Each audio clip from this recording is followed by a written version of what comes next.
Es un gran gusto volver a estar con ustedes, amigos de la UCASAL. Hoy el tema no podía ser más afín a la UCASAL. Vamos a hacer algunas reflexiones sobre el tema de la educación, La Universidad Católica de Salta es un verdadero emporio de educación. Con gran calidad y compromiso ha levantado en todo el país más de 90 filiales, representaciones en las que se trabaja para educar al pueblo argentino y para dar acceso a diferentes expresiones de la educación superior. Así que no podía ser más oportuno reflexionar sobre educación en el marco de una institución que está trabajando en la frontera de empujar la democratización de la educación, el acceso a la educación en el país. La educación es el tema central de nuestro siglo, del siglo XXI. El siglo XXI es un siglo donde el progreso de los países va a estar directamente ligado a sus avances en materia de conocimiento. Todas las nuevas disciplinas que han transformado y que están transformando la realidad del siglo XXI, como la biotecnología, la informática, la robótica, la ciencia de los materiales, la microelectrónica, la computación, esta área expansiva total, el Internet, los instrumentos que nos permiten hoy comunicarnos de este modo con ustedes, todo está basado en conocimiento. Los chips son cada vez más pequeños, los aparatos que se usan son cada vez más pequeños. Todo está basado en conocimiento, en puro conocimiento, en algo etéreo que no se puede tocar con las manos, pero que es absolutamente fundamental. El progreso de los países va a estar cada vez más ligado a su capacidad para generar conocimiento, utilizar conocimiento, de adaptar conocimientos, para todo lo que hagan en ese campo. Es visible ya actualmente. Hay países que son muy pobres en materias primas estratégicas, en recursos naturales, y que sin embargo están en la vanguardia mundial por su gran inversión en conocimiento de su población. Por ejemplo, Finlandia. Finlandia es un país que hace 40 años era un país atrasado, su población buscaba otros rumbos con más esperanza en el sur de Europa, en otros países de Europa. No tiene recursos naturales, solo bosques. Y actualmente es uno de los principales países del mundo, es una potencia tecnológica, es la que revolucionó años atrás con ñoca la telefonía celular, es un gran exportador de productos con tecnología de punta. Y no es casual, Finlandia es el número uno normalmente en las mediciones de calidad de los sistemas educativos. Hizo una inversión máxima en su población y capacitó su población de tal modo que ahora es su palanca de crecimiento. Otro caso es el Estado de Israel, un país que no tiene ningún recurso natural, no tiene petróleo, carbón, nada, ni siquiera agua. Y ese país es uno de los principales exportadores mundiales de tecnología de punta, de chips electrónicos, de innovaciones permanentes. Es un país que ha hecho aportes fenomenales a mejorar todo lo que se refiere a la atención de la salud, con grandes avances técnicos en ciencia y tecnología aplicada a la salud. La base de los progresos del Estado de Israel, nuevamente, es la inversión en educación. Permanentes y continuas, inversiones sistemáticas en educación de la población. La educación es la base del progreso de los pueblos y la educación es la base del progreso de las personas. Hoy, en el siglo XXI, las personas no pueden progresar si no tienen un nivel de escolaridad importante. Años atrás era un logro significativo terminar el colegio secundario. Hoy eso es solo una etapa.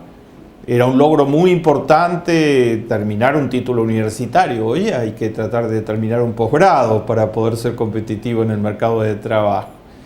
O sea, la educación es decisiva para que las personas avancen, porque las economías buscan cada vez más conocimiento, están demandando activamente conocimiento.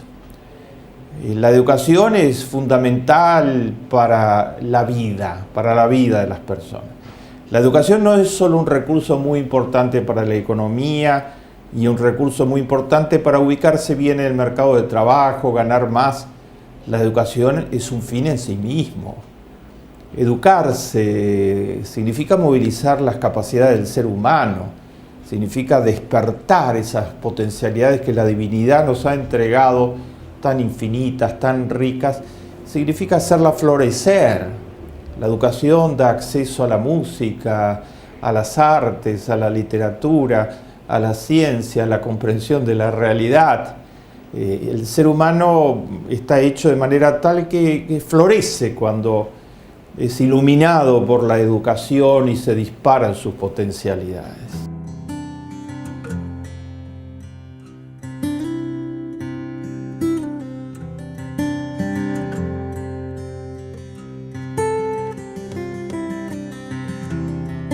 Yo quiero tocar 3 puntos respecto a la educación, esta educación que es decisiva para los países, que es fundamental para las personas y que es esencial como modo de vivir la vida.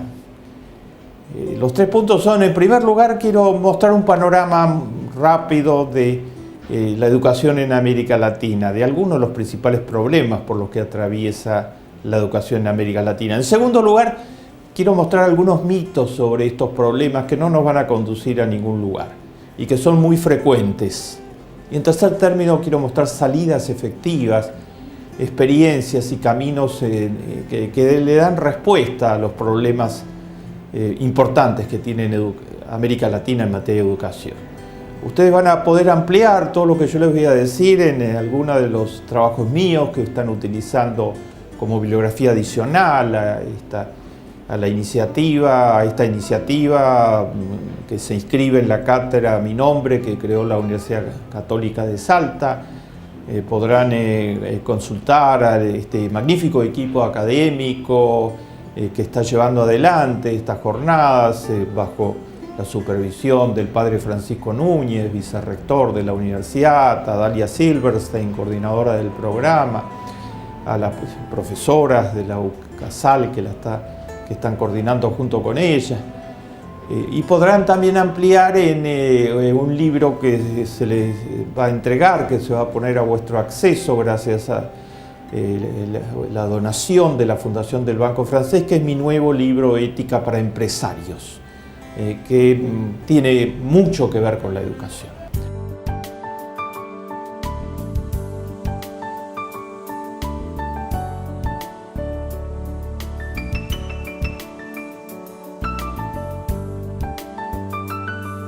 El primero de los 3 grandes temas que queremos abordar.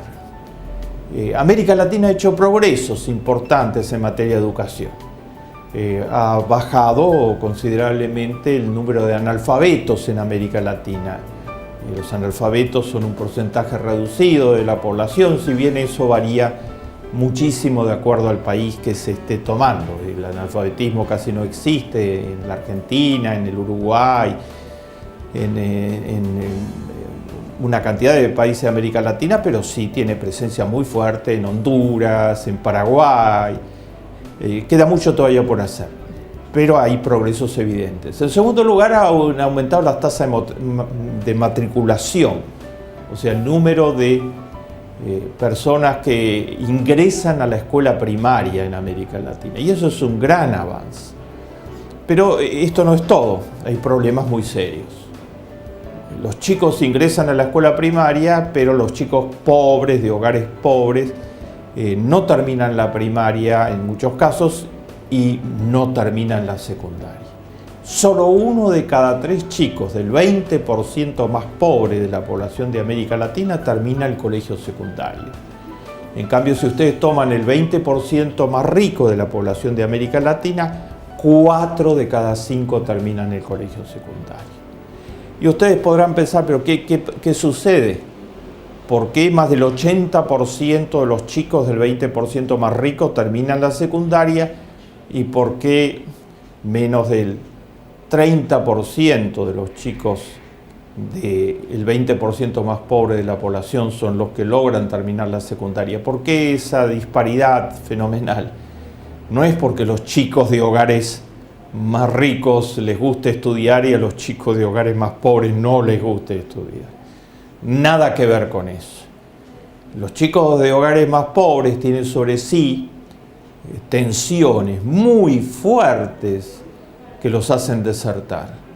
Una elemental es que en muchísimos casos los chicos del 20% más pobre de América Latina, una región en donde con avances muy importantes hay 180 millones de personas pobres, esos chicos de esos 180 millones de personas que están por debajo del umbral de la pobreza, muchos de ellos trabajan. Se trabajan desde los 4 años, de los 5 años, de los 6 años, se lo llama trabajo infantil.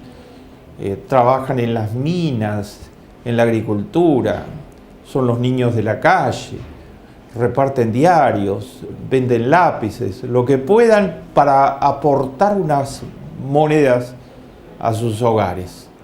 Trabajando los chicos no pueden estudiar razonablemente, es muy difícil que lo puedan hacer. Muchos de estos chicos están en la indigencia, en la miseria, no tienen alimentación y salud mínima como para poder cursar una escolaridad de carácter normal. Que por ejemplo de los chicos que viven de los basurales en América Latina, que son muchísimos, viven cerca de los basurales, revisan los basurales, su trabajo es trabajar en los basurales, se contaminan, adquieren todo tipo de enfermedades. ¿Y qué van a ir a la escuela primaria en estas condiciones?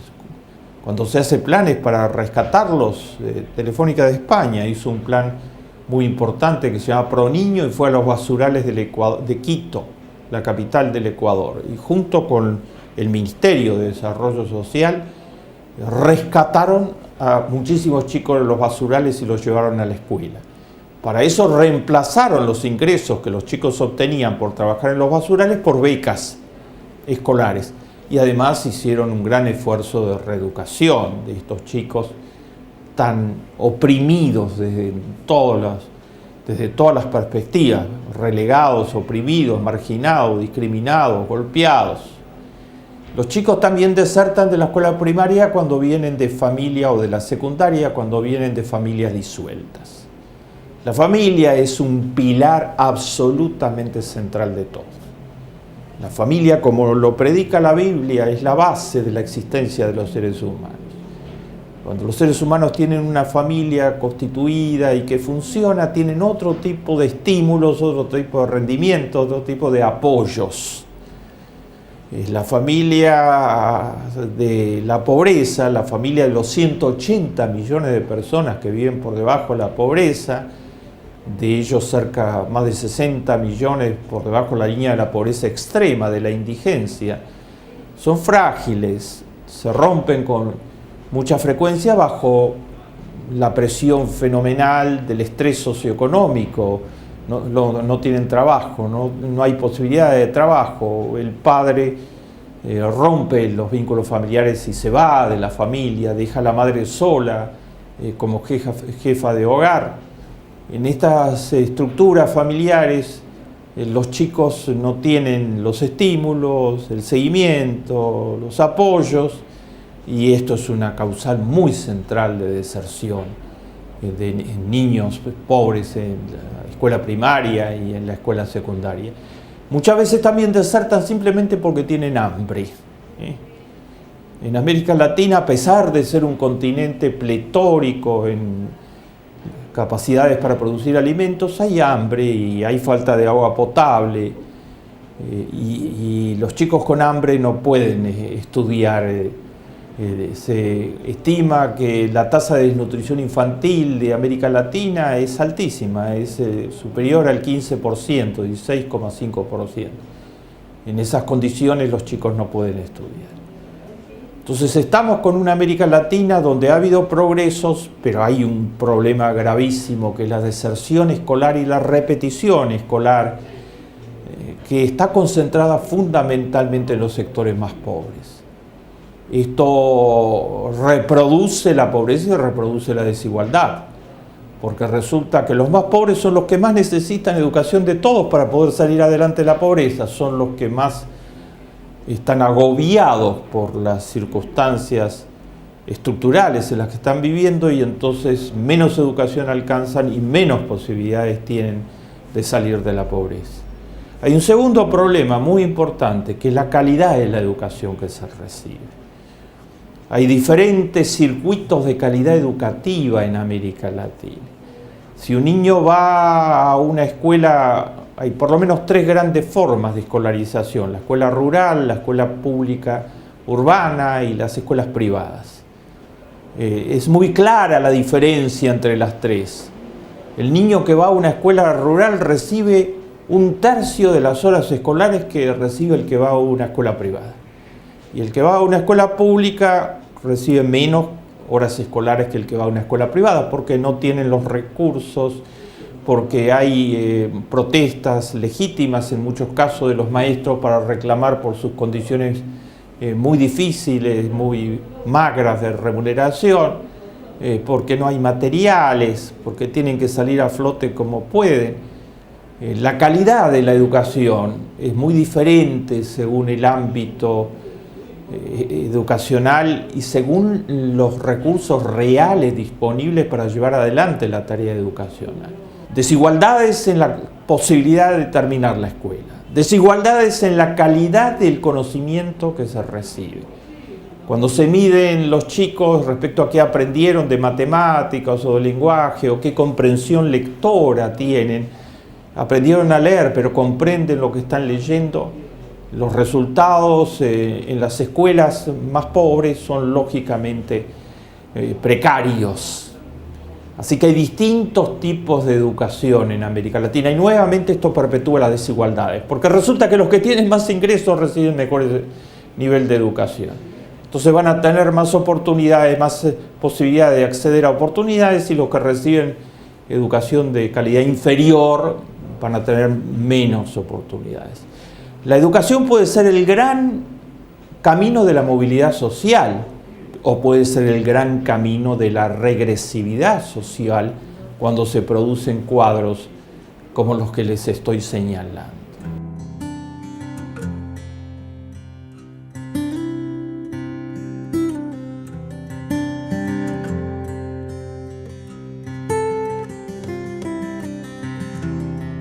Sobre esto hay muchos mitos que les señalaba originalmente no nos van a ayudar a resolver los problemas y que tenemos que superarlos. Un mito es decir, hay muchísimo dinero destinado a educación, pero no se está usando bien.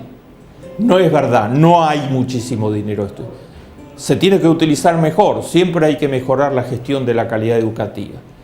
Pero en América Latina en su conjunto los presupuestos en educación han sido muchísimo menores a los que debieron ser.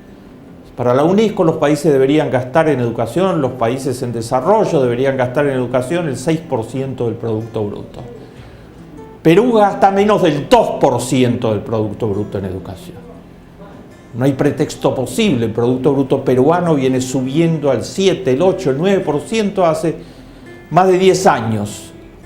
Pero los que concentran las decisiones económicas y el manejo de las asignaciones presupuestarias normalmente respondiendo a modelos económicos neoliberales ortodoxos no gastan en educación. No les importa que la población indígena progrese invirtiendo recursos en ella. Lo mismo sucede en Guatemala, lo mismo sucede en otros países de América Latina. República Dominicana, cuyo Producto Bruto ha crecido significativamente por el turismo, gasta en educación alrededor del 2% del Producto Bruto. Entonces no hay suficiente dinero, no es verdad. Lo que hay se debe gestionar siempre mejor, pero no hay suficientes recursos en muchos países de América Latina porque las élites de América Latina no les ha importado mayormente lo que suceda con la educación de los sectores populares de América Latina. Aquellos sectores de las élites que manejan la asignación de recursos. Otro mito es decir que el tema es que se gasta mucho en las universidades y que habría que gastar menos en las universidades y más en la escuela primaria o en el preescolar, que está totalmente abandonado en muchos países de América Latina. Hoy en los países desarrollados todo el mundo va a preescolar, en Noruega, en Suecia, en los países nórdicos, en Israel, en Finlandia, que mencioné anteriormente. El preescolar es obligatorio, o sea, todos hacen preescolar, es fundamental el preescolar en el siglo XXI. En América Latina un gran porcentaje de la población está fuera totalmente del sistema preescolar. Entonces se dice, esto lo han dicho organismos financieros internacionales que han impuesto políticas neoliberales ortodoxas extremas en América Latina y han causado daños gravísimos en los años 90 a la Argentina y a otros países. Suelen decir, se gasta demasiado en las universidades, porque las universidades son gratuitas, o de muy bajos aranceles, debería cobrarse aranceles muy altos en las universidades y dedicar esos recursos a educación preescolar y primaria. Esto es una falacia. Las universidades son fundamentales. En el siglo XXI, ¿a quién se le va a ocurrir que hay que darle menos recursos a las universidades? De allí salen los cuadros científicos y tecnológicos, los cuadros gerenciales, que son fundamentales para que las economías puedan funcionar en el siglo XXI. Al revés, hay que capitalizarlas cada vez más, hay que apoyar la educación en las universidades públicas, mejorando cada vez más su nivel de calidad, y hay que apoyar a universidades como esta, como la Universidad Católica de Salta, que son universidades privadas, pero no con fines de lucro, sino con fines de bien público. Es una falsa antinomia, se gasta mucho en universidades y poco en primaria o en preescolar. La antinomia real es, probablemente se gaste mucho en gasto militar frente al gasto educacional. Si hay que reducir será del gasto militar, no del gasto educacional. Universidades y educación primaria y secundaria juntas deben ser fortalecidas. O se gasta mucho en consumos suntuarios y de lujo, o hay que reducir la evasión fiscal. O sea, el tema no es contraponer universidad contra escuela primaria, secundaria y preescolar. El tema es más en gasto educacional y menos en otras cosas que no son prioritarias de ninguna manera para la sociedad. Un tercer mito que circula con mucha frecuencia es los chicos que no tienen rendimiento, que desertan, en definitiva es porque no le ponen, no tienen ganas. Es un tema personal, o sería un tema personal del niño y de su familia que no hace lo suficiente para que tenga ganas. ¿Qué ganas pueden tener los chicos de las villamiserias? ¿Me quieren explicar? Veamos, un niño de clase media va a la escuela, la maestra le dice, hacé los deberes, le da una lista de deberes, viene a su casa, se encierra en la pieza, tiene una computadora, hace los deberes, vienen sus padres y lo ayudan, lo orientan y controlan si hizo bien los deberes. Un niño de una villamiseria argentina, o de una favela brasilera, o de las viviendas precarias, hay 120 millones de latinoamericanos viviendo en viviendas precarias, de emergencia, que se caen, miserables, a 10 personas por habitación. ¿A dónde hace los deberes? La maestra le dice hacer los deberes.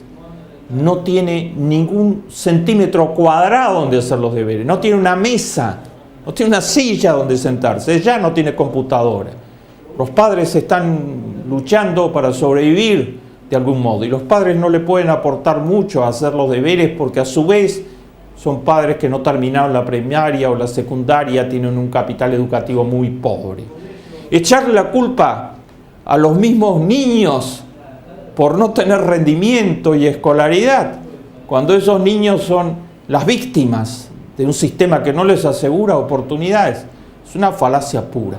Estas tres falacias se presentan con mucha frecuencia respecto a los problemas educativos en América Latina y en la Argentina. Se dice, el Estado tiene mucho dinero para educación, no lo gasta bien. Se dice, gasta demasiado en universidades y no en primaria y en preescolar y en secundaria. O se dice, los chicos que no terminan es porque no tienen ganas de estudiar, es un problema individual. Son falacias las tres, no tienen ningún fundamento en la realidad. Son modos que tienen los sectores más encumbrados, más elíticos de la sociedad, que no están realmente interesados en que el conjunto de la población tenga acceso a educación, porque finalmente eso va a terminar con los privilegios y va a crear sociedades mucho más igualitarias y va a llevar a un nivel de participación y organización de la sociedad mucho mayor, que es contrario por naturaleza a su manejo elítico y despótico. Esos sectores están difundiendo y defendiendo permanentemente estas falacias.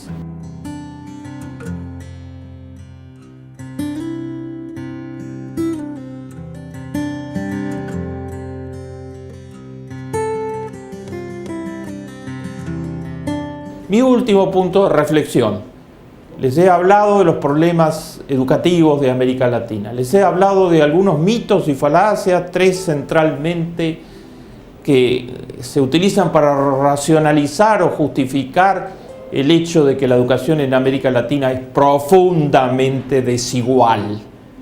Que unos terminan las universidades y tienen educación de calidad y muchísimos no terminan la primaria o la secundaria y tienen educación muy precaria. ¿Hay salidas? Claro que hay salidas. Es mi último punto de reflexión. Los estudiantes chilenos en los últimos 2 años llevaron adelante una lucha en nombre de toda América Latina, por la que toda América Latina les debe estar agradecidos.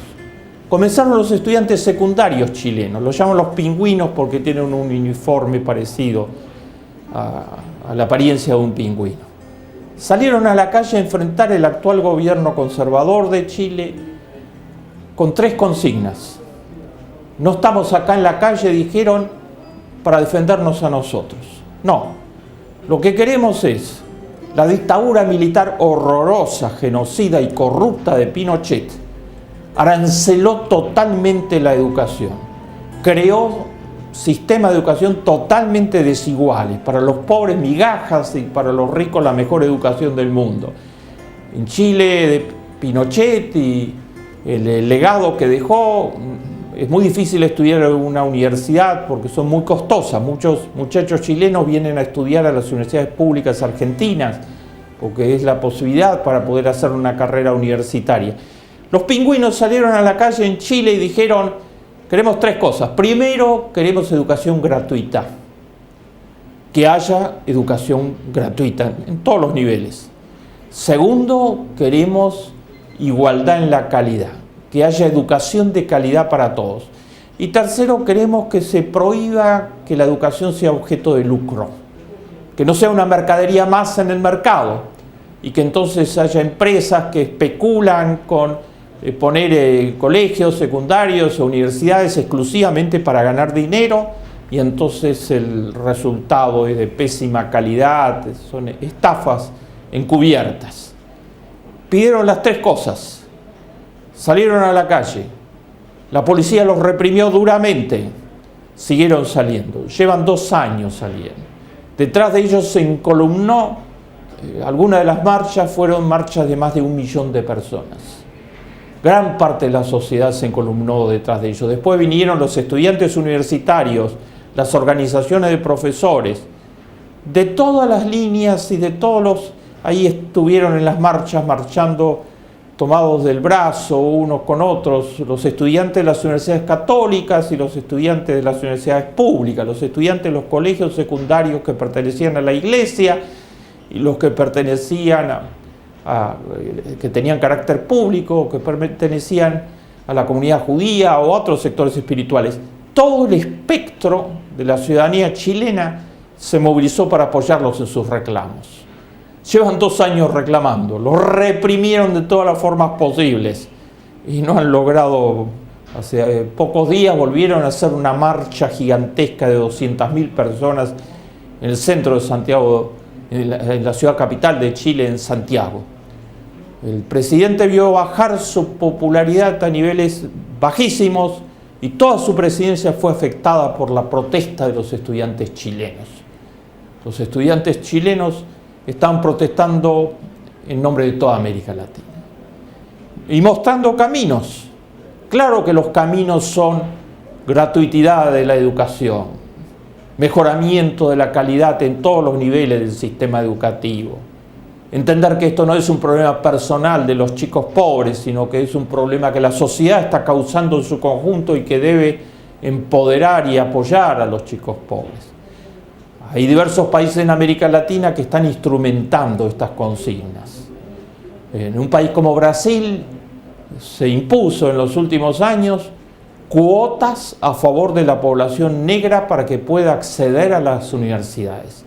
La importante población negra que tiene Brasil no entraba en las universidades porque están entre los más pobres. Ahora hay cuotas para favorecerla para que pueda entrar especialmente en las universidades.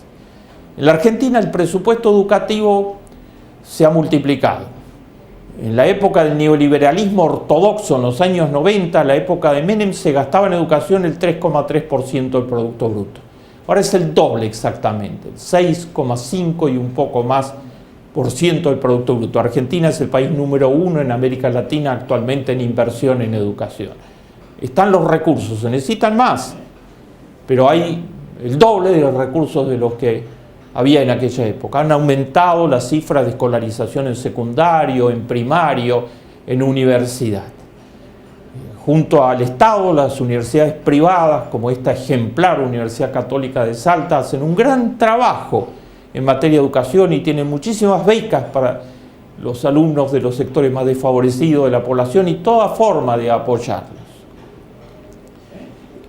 Se está trabajando en mejorar la calidad de la educación. Hay un largo camino a recorrer para eso, pero tanto en Argentina como en Brasil, como en Uruguay, se está haciendo esfuerzos importantes en esa dirección. En la Argentina, por ejemplo, hay un programa que permite que los chicos que desertaron de la escuela secundaria recuperen, o sea, hagan todas las materias que les faltan y se gradúen para tener posibilidad de entrar en el mercado de trabajo con becas financiadas totalmente por el Ministerio de Educación actualmente. Y hay miles de chicos participando en este programa. Asignación Universal por Hijo, el mayor programa social de la historia argentina, que llega a 3.500.000 niños pobres, hijos de trabajadores informales, ha tenido un impacto inmediato en elevación de nivel de matriculación de los chicos pobres en las escuelas. Apoyadas por la sociedad en su conjunto a través de este programa, ha aumentado considerablemente el número de niños pobres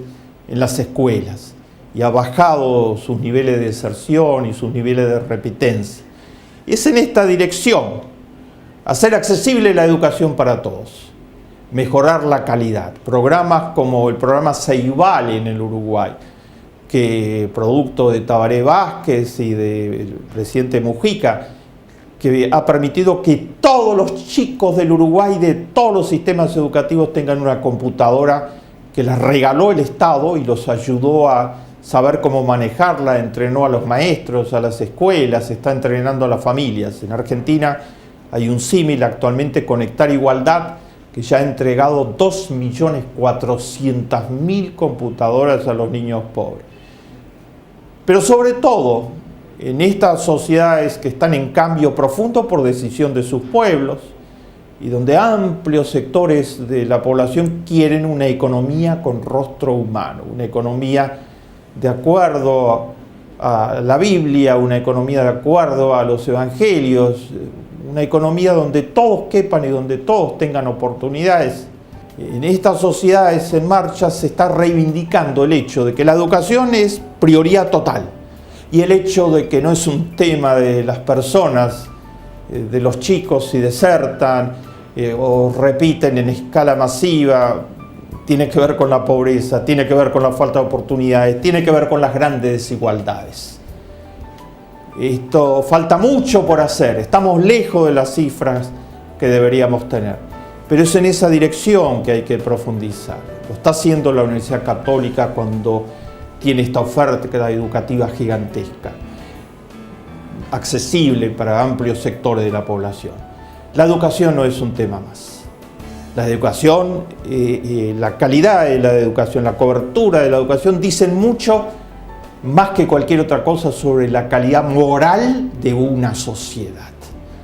Entre todos, abramos las puertas de par en par a todos los chicos de la Argentina, a todos los niveles del sistema de educación y ofrezcámosles una educación de buena calidad. Muchas gracias.